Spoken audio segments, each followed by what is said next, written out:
Break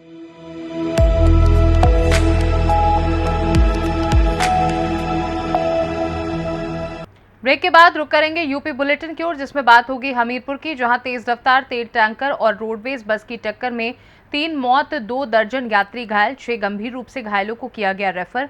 साथ ही बात होगी सुल्तानपुर की, जहां बेलवाई रेलवे फाटक के पास रेलवे ट्रैक पर मिला किसान का शव। ऐसी तमाम खबरों पर विस्तार से डालेंगे नजर।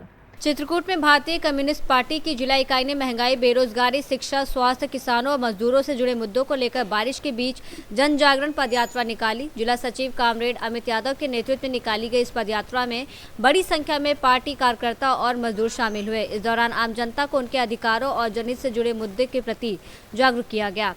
अमित यादव ने आरोप लगाया कि बढ़ती महंगाई, बेरोजगारी, शिक्षा, स्वास्थ्य सेवाओं की समस्याओं, किसानों, मजदूरों की परेशानियों और जन विरोधी नीतियों के कारण आम लोगों का जीवन प्रभावित हो रहा है। उन्होंने बताया कि ये अभियान 15 अगस्त तक जिले के सभी ब्लॉक, तहसील और गांव में चलाया जाएगा।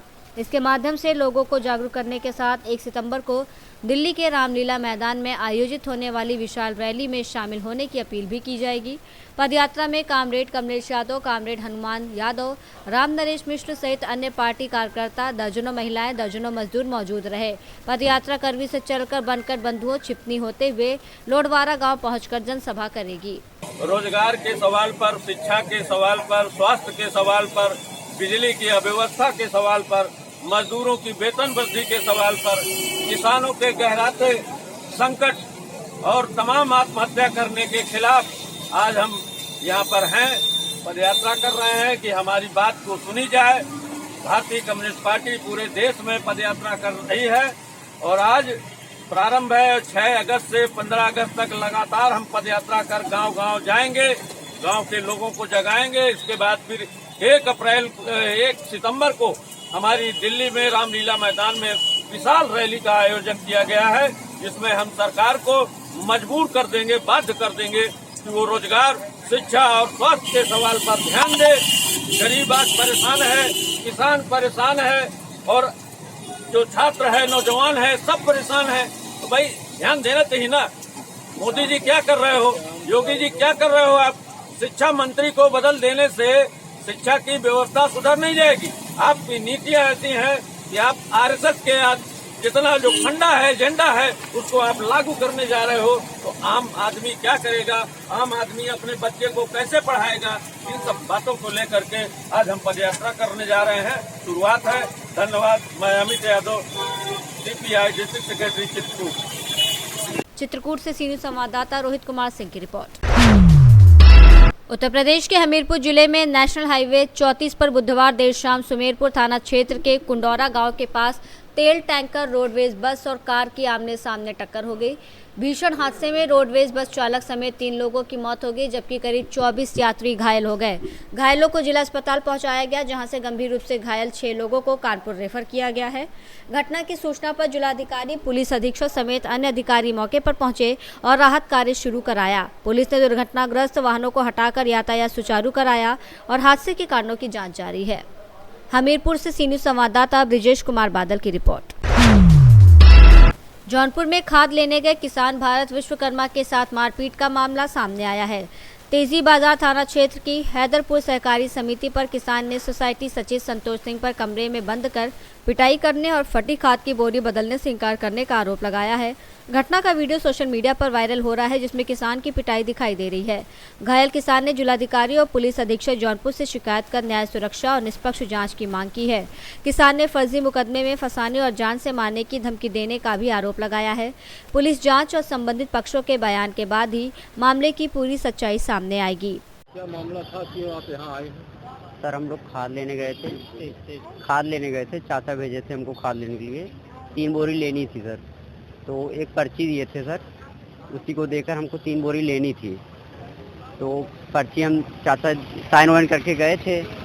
हम पर्ची देकर सर खाद लिए। 1 बोरी लेने गए, जब वो निकाला तो वो भीज थी बोरी, पूरा एकदम ख़राब हो गया था। उसको हम चेंज करने के लिए तो ज़बरदस्ती लाद को हमको दे दिया। हम ओके लेकर चले गए। चाचा कहें कि जाने दो, उसको ले जाओ। दोबारा लेने गए तो वो फटी थी, बहुत फटी थी। वो गिर गई नीचे, मुझे थोड़ा बहुत गिरा, इतना उतना हम ले जाके दिखाए, भैया चेंज कर दीजिए। वो चेंज नहीं किए। एक लोग और मेरा साथी था, उसको भी था, वो भी लेने गया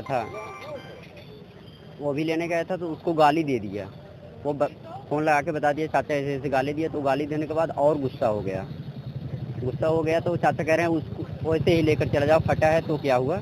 हम लोग जैसे बात करें भैया हम ले जाने वाले हैं, वो सुना नहीं, वो कुछ गाली दिया, माँ की बहुत ख़राब गाली दिया कुछ। वही मैं कह रहा हूँ सर, आपको सरकार इसलिए बैठा है कि पब्लिक को आप गाली देंगे, इसी तरीके से अभद्र तरीके से बात करेंगे, तो इसलिए वो गला मेरा पकड़ा, वहीं पर पीछे दीवार थी वो इसी में ठोक दिया।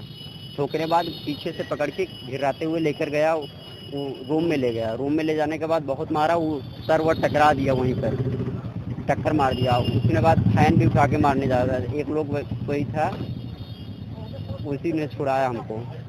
अगर वही नहीं पहुंचा होता तो जान से मार देते सर। और फर्जी मुकदमा फंसाने कुछ हमने 112 नंबर पे कॉल किया था, तो पुलिस वहीं पर दर्ज पहुंची थी। तो वो फर्जी मुकदमे हम लोग फंसाएगी 8,000 रुपये और 3 चपैती करके भाग गए हैं, मारपीट किए हैं। और सर इसके बाद में मारने की भी धमकी दे रहे हैं। मारने की धमकी दिए हैं और हमारे पास वीडियो है सर, प्रूफ है। वीडियो प्रूफ है पूरा, मारे हैं, बना है पूरा वीडियो पूरा तरीके। जौनपुर से सीनू संवाददाता शशिकांत मौर्य की रिपोर्ट। जौनपुर के नेवड़िया में गुरुवार सुबह किराया विवाद के चलते यूनियन बैंक ऑफ इंडिया की भवानीगंज शाखा करीब 1 घंटे तक बंद रही। भवन स्वामी पवन जायसवाल ने मुख्य गेट पर ताला लगा दिया, जिससे बैंक का कामकाज ठप हो गया और ग्राहकों को जमा निकासी समेत अन्य सेवाओं के लिए परेशानी उठानी पड़ी। सूचना पर नेवड़िया पुलिस और बैंक अधिकारी मौके पर पहुंचे, जिसके बाद बातचीत के बाद सुबह करीब 11 बजे ताला खोल दिया गया। भवन स्वामी ने किराया बकाया और कम भुगतान का आरोप लगाया है, जबकि शाखा प्रबंधक चंदन सिंह ने टिप्पणी करने से इनकार किया। जौनपुर से सीनियर संवाददाता सोनू गुप्ता की रिपोर्ट। ललितपुर में ग्राम पहरी चौकीदार यूनियन के बैनर तले सैकड़ों चौकीदारों ने जिला मुख्यालय पहुंचकर मुख्यमंत्री के नाम जिलाधिकारी को ज्ञापन सौंपा।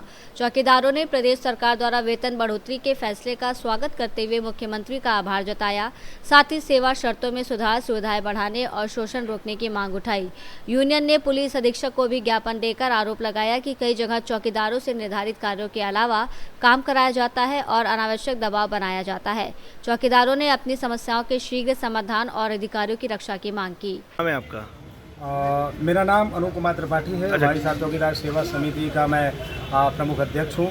और आज जनपद ललितपुर में अपने चौकीदारों की कुछ मांगों को लेकर के आया हूँ। अच्छा, क्या मांग है आज जिलाधिकारी के पास आप आए? मांग हमारी ये है कि अभी कुछ दिन पहले यही लोग मानदेय को लेकर बहुत पीड़ित थे। हमारे संगठन के द्वारा आज जो इन्हें जीत प्राप्त हुई है, भाई साहब चौकीदार सेवा समिति ने 8 वर्ष मेहनत की है।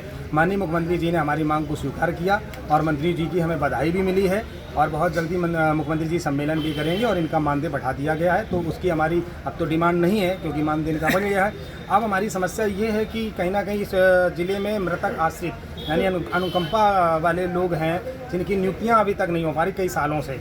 तो मैं ये चाहता हूँ, माननीय जिलाधिकारी महोदय से अभी मैं मिला हूँ, पत्र दिया, हालांकि बहुत अच्छे हैं, उन्होंने मुझे आश्वासन दिया है कि ठीक है हम इस पर काम करेंगे, तो नियुक्तियाँ इनकी हो जाए। और थाने पर चल रहे जो कहीं ना कहीं अनैतिक कार्य, कहीं ना कहीं आज अंग्रेज़ों वाली जो गुलामी आज भी कराई जाती है, मैं अगर कहूँ तो गुलामी की बात करूँ तो जैसे जूठे बर्तन साफ कराना या झाड़ू पोछा कराना, नाली नाला साफ कराना, इस तरह के काम कहीं ना कहीं एक चौकीदार को शोभा नहीं देता। क्योंकि पुलिस रेगुलेशन एक्ट के अगर देखा जाए तो ग्राम चौकीदार सिर्फ रक्षा और सुरक्षा के लिए गांव में रखा गया है।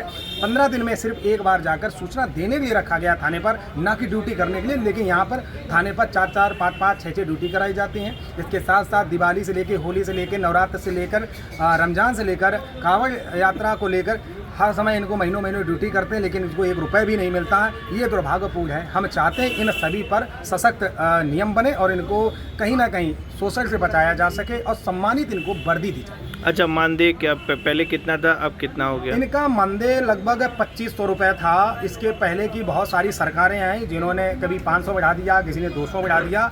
लेकिन अब की बार यशस्वी मुख्यमंत्री माननीय योगी आदित्यनाथ जी ने जो अपना बड़ा दिल दिखाया और कहीं ना कहीं हमारी बातों को, हमारे दर्द को समझा। क्योंकि मैं विगत 1 महीने से ऊपर हो गया, मैं संपूर्ण उत्तर प्रदेश न्याय यात्रा पर निकला हूं। अब यह न्याय यात्रा के दबाव पर सरकार को झुकना पड़ा है, ये तो सरकार समझ रही होगी। लेकिन उन्होंने हमारी बात को माना, स्वीकार किया। उन्होंने ऐलान कर दिया कि चौकीदारों को बहुत जल्द ही कार्यक्रम करते हुए इनको सम्मानित मानदेय दिया जाएगा। ललितपुर से सीनियर संवाददाता विकास सोनी की रिपोर्ट। बजरारा गांव से खितवास की ओर जा रहा एक ट्रैक्टर मसोरा गांव में अचानक अनियंत्रित होकर एक मकान में जा घुसा। हादसे में गनीमत रही कि कोई बड़ा नुकसान या जनहानि नहीं हुई। ट्रैक्टर चालक ने बताया कि स्टीयरिंग फेल होने के कारण वाहन अनियंत्रित हो गया और ये घटना हुई। वहीं मकान मालिक के परिजनों ने चालक के दावे पर सवाल उठाते हुए आरोप लगाया कि ट्रैक्टर जानबूझकर घर की ओर मोड़ा गया था। उनका कहना है कि ट्रैक्टर का स्टीयरिंग और ब्रेक सही हालत में थे। फिलहाल घटना को लेकर दोनों पक्षों के अलग अलग दावे सामने आए हैं और हादसे के वास्तविक कारणों का पता जांच के बाद ही चल सकेगा। ललितपुर से सीनू संवाददाता विकास सोनी की रिपोर्ट। ललितपुर जिले के जखौरा क्षेत्र के ग्राम गनगौरा निवासी किसान खुशीलाल ने कृषि बीज भंडार संचालक पर गलत दवा देने का आरोप लगाते हुए प्रशासन से शिकायत की है। किसान का कहना है कि उसने धान की फसल में लगी इल्ली को खत्म करने के लिए दवा मांगी थी, लेकिन दुकानदार ने कथित तौर पर खरपतवार और धान के कचरे को नष्ट करने वाली दवा दे दी। किसान के अनुसार दवा के छिड़काव के बाद उसकी करीब 2 एकड़ धान की फसल पूरी तरह खराब हो गई। उन्होंने बताया कि खेती ही उनके परिवार की आजीविका का मुख्य साधन है और फसल बर्बाद होने से उन्हें भारी आर्थिक नुकसान उठाना पड़ा है। किसान ने प्रशासन से मामले की निष्पक्ष जांच कराने, संबंधित दुकानदार के खिलाफ कार्रवाई करने और खराब हुई फसल का मुआवजा दिलाने की मांग की है। फिलहाल प्रशासन शिकायत की जांच कर रहा है, जबकि मामले में बीज भंडार संचालक का पक्ष सामने नहीं आया है। आपका कहाँ से आए हैं? गनगौरा। अच्छा, क्या मामला लेकर आए हैं? जी मामला लेके आए तो राठौर भंडारी के यहाँ से हमने दवाई ली। एक ली हमने कचड़ा की, एक ली हमने इल्ली मार दवाई। सर ने बोला तो इल्ली मार दे दो, तो कचड़ा की दे दी। इल्ली मार छोड़ धान की कचड़ा की दवाई दे दी। सर हम पढ़ी लिखे हुए नहीं, हम लोग हमने डाल ली। हमारी मकादूरी करके अच्छा, उस दुकान पे आप गए थे? फिर गए थे दुकान पे। हाँ, क्या बोले वो? ये बोले कल कि ये डाल दो, कोई केमिकल डाल दो, कल कि पाउडर मोडर डालो जिससे आ जाए। तो अब क्या स्थिति बनी है पूरे खेत की? पूरी स्थिति बनी सर, पूरा खेत खत्म हो गया। कितने एकड़ की फसल है? 2 एकड़ की। अच्छा, डीएम साहब से मुलाकात हुई? क्या बोले वो? ये बोले कल कि विभाग को दे देंगे। तो क्या चाहते हैं आप? हमें क्या चाहते नहीं, अचानक सर मम्मी मतलब जो कुछ होगा सर। ललितपुर से सीनू संवाददाता विकास सोनी की रिपोर्ट। सुल्तानपुर के अखंड नगर थाना क्षेत्र में बेलवाई रेलवे फाटक के पास अयोध्या जौनपुर रेलवे ट्रैक किनारे किसान राम साहेब प्रजापति 40 निवासी ग्राम मीरपुर प्रतापपुर का शव मिला। परिजनों के अनुसार वो खेत में पानी लगाने के लिए घर से निकले थे। सूचना पर पहुंची पुलिस ने घायल अवस्था में उन्हें सीएचसी अखंड नगर पहुंचाया, जहां चिकित्सकों ने मृत घोषित कर दिया। प्रारंभिक आशंका है कि वो ट्रेन की चपेट में आए होंगे। क्षेत्राधिकारी विनय कुमार गौतम ने बताया कि शव को पोस्टमार्टम के लिए भेज दिया गया है और पुलिस मामले की जांच कर विधिक कार्रवाई कर रही है। आज दिनांक 6 अगस्त थाना खंडनगर जनपद सुल्तानपुर में बेलवाई रेलवे फाटक के पास अयोध्या जौनपुर रेलवे ट्रैक पर श्री राम साहेब प्रजापति जो मीरपुर प्रतापपुर के रहने वाले थे, जिनकी उम्र करीब 40 वर्ष थी, वो ट्रैक के पास घायल दशा में पाए गए, जो घर से सुबह अपने खेत में पानी लगाने के लिए निकले थे, जिससे ये आशंका जताई गई कि वो किसी ट्रेन की चपेट में आ गए हैं। उनको सीएचसी अखंड नगर लाया गया, जहां डॉक्टरों द्वारा उनको मृत घोषित कर दिया गया। पुलिस द्वारा शव को कब्जे में लेकर पंचायतनामा भरकर पोस्टमार्टम कराने हेतु भेजा गया है। विधिक कार्रवाई प्रचलित है। सुल्तानपुर से सीनियर संवाददाता दिनेश सिंह अग्निवंशी की रिपोर्ट। यूपी बुलेटिन में फिलहाल के लिए इतना ही। बने रहिए सी न्यूज़ भारत के साथ। हर खबर आपके साथ, आपके हाथ।